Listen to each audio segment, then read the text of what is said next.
ಆಷಾಢ ಮಾಸದ ಪ್ರಯುಕ್ತ ಚಿಕ್ಕಬಳ್ಳಾಪುರ ನಗರ ಸೇರಿದಂತೆ ಗ್ರಾಮೀಣ ಪ್ರದೇಶಗಳಲ್ಲಿ ಸರಣಿ ಜಾತ್ರಾ ಮಹೋತ್ಸವಗಳು ನಡೆಯುತ್ತಿದ್ದು, ಚಿಕ್ಕಬಳ್ಳಾಪುರ ತಾಲೂಕಿನ ಪೂಜನಹಳ್ಳಿಯಲ್ಲಿ ಶ್ರೀ ಸಪ್ಪಲಮ್ಮ ಜಾತ್ರಾ ಮಹೋತ್ಸವ ಗ್ರಾಮಸ್ಥರಿಂದ ಅದ್ದೂರಿಯಾಗಿ ನೆರವೇರಿತು.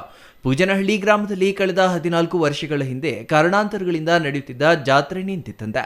14 ವರ್ಷಗಳಿಂದಲೂ ಗ್ರಾಮದಲ್ಲಿ ಜಾತ್ರೆ ನಡೆದಿರಲಿಲ್ಲವಂತೆ. ಆದರೆ ಈ ಬಾರಿ ಮಹಿಳೆಯರು, ಯುವಕರು ಸೇರಿ ಜಾತ್ರೆ ಮಾಡಲು ನಿರ್ಧರಿಸಿದ್ದು ಅದ್ದೂರಿಯಾಗಿ ಜಾತ್ರೆ ನಡೆಯಿತು. ಸುಮಾರು ಒಂದು 10-15 ವರ್ಷ ಆಗಿತ್ತು ಜಾತ್ರೆ ಉತ್ಸವ ಮಾಡಿ.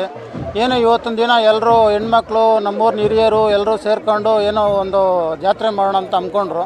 ಬೇಡ ಅಂತ ಅಂದ್ಕೊಂಡಿದ್ವಿ. ಏನೋ ಆಕಸ್ಮಿಕವಾಗಿ ಹೆಣ್ಮಕ್ಳು ಮತ್ತು ಹುಡುಗರು ಎಲ್ಲರೂ ಸೇರಿ ಒಂದು ಜಾತ್ರೆ ಉತ್ಸವ ಮಾಡಬೇಕು ಅಂತ ಹೇಳ್ಬಿಟ್ಟು ಹೆಣ್ಮಕ್ಳು ಭಾರಿ ಅದ್ಭುತದಿಂದ ಈ ಸರಿ ಮಾಡೋದಕ್ಕೆ ಒಂದು ಕಾರ್ಯಕ್ರಮ ಹಮ್ಮಿಕೊಂಡಿದ್ದಾರೆ. ಏನೋ ಚೆನ್ನಾಗಿ ಮಾಡ್ತಿದ್ದಾರೆ. ಹೆಣ್ಮಕ್ಳು ಖುಷಿ ಆಗ್ತಿದೆ.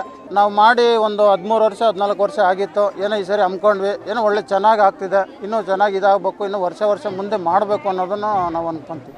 ಶ್ರೀ ಸಪ್ಪಲಮ್ಮ ದೇವಿ, ಶ್ರೀ ಕಾಟೇರಮ್ಮ ಸೇರಿದಂತೆ ಇತರೆ ಗ್ರಾಮ ದೇವತೆಗಳನ್ನು ತಂದು ಗ್ರಾಮದಲ್ಲಿ ಪ್ರತಿಷ್ಠಾಪಿಸಿ ಗ್ರಾಮದ ಮಹಿಳೆಯರಿಂದ ತಂಬಿಟ್ಟಿನ ದೀಪಗಳನ್ನ ಮಾಡಿ ಬೆಳಗಿಸಿ ಬಲಿ ನೀಡುವ ಮೂಲಕ ಜಾತ್ರೆಯನ್ನ ಸಂಪನ್ನ ಮಾಡಲಾಗಿದೆ.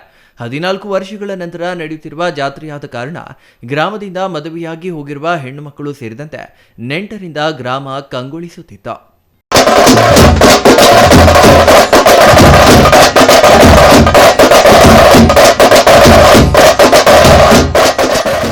ಕರೀಮ್ ಅಂತ. ನಾನು ಈ ಪೂಜನಹಳ್ಳಿ ಗ್ರಾಮದವನು. ಇಲ್ಲೇ ಹುಟ್ಟಿ ಇಲ್ಲಿ ಬೆಳೆದಿರೋನು. ನಾವೆಲ್ಲ ಅಣ್ಣ ತಮ್ಮಂದ್ರೆ ಅಕ್ಕ ತಂಗಿರ ಅಂತ ಬೆಳೀತಾ ಇದ್ದೀವಿ. ಇಲ್ಲಿ ಚೆನ್ನಾಗಿದ್ದೀವಿ. ಒಂದು ಅನ್ಯೂನ್ಯವಾಗಿ ಮಾಡಬೇಕು ಅನ್ನೋದು ನಮ್ಮ ಉದ್ದೇಶ. ಎಲ್ಲರೂ ಚೆನ್ನಾಗಿರ್ಬೇಕು ಅಂತ ಮಾಡ್ತಾರೆ. ಸೊ 14 ವರ್ಷ ಆದಮೇಲೆ ಪೂಜನಹಳ್ಳಿ ಅನ್ನೋ ಗ್ರಾಮದಲ್ಲಿ ಊರವರೆಲ್ಲ ಮುಖಂಡರೆಲ್ಲ ಸೇರಿ ಜಾತ್ರೆ ನಡೆಸ್ತಾ ಇದ್ದಾರೆ.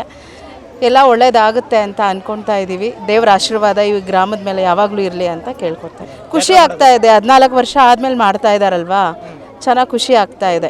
ಎಲ್ಲ ಒಳ್ಳೇದಾಗಲಿ. ಊರಲ್ಲಿರೋರೆಲ್ಲ ಮುಖ್ಯಸ್ಥರೆಲ್ಲ ಸೇರ್ಕೊಂಡು ಶುರು ಮಾಡಿದ್ದಾರೆ. ಹೀಗೆ ವರ್ಷಕ್ಕೋ 3 ವರ್ಷಕ್ಕೋ ಎಲ್ಲ ಸೇರ್ಕೊಂಡು ಮಾಡ್ಕೊಂಡು ಹೋಗೋ ಥರ ಆ ದೇವರು ದಾರಿ ತೋರಿಸ್ಕೊಡ್ಲಿ ಅಂತ ಕೇಳ್ಕೊತಾರೆ. Nayanahalli Narasimhamurthy, CTV news, Chikkaballapur.